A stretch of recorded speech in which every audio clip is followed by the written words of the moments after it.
নতুন আসছেন দিনে আগে কোথায় ছিলেন? আন্দোলনের সময় কোথায় ছাত্র থাকেন, ভালো থাকেন, আমাদের সহযোগিতা পাবেন। পুলিশের মধ্যে প্রফেশনালিজম মানে তো চেহারা দেখবেন না সেলিমউদ্দিন সাহেব, রহিমউদ্দিন সাহেব, ন আমরা দেখবেন হলো আইন, নিয়ম, সিস্টেম ডেভেলপ করা। আমার দলের কোনো কেউ যদি কোনো চাঁদাবাজিতে পান ফায়ার করে দেন, আপনার কাছে আমি কিন্তু অন্য দলের হইল ছাড় দিবেন না।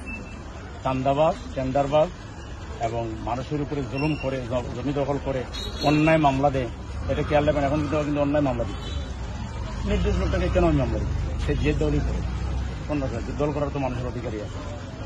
ভালো থাকবেন। বেনিবাজার খুব ভালো এলাকা, থাকতে চায়, আপনি আমাদের সহযোগিতা পাবেন। যারা আসতে চায় যোগাযোগ রাখবেন, যাচ্ছে আমার কিছু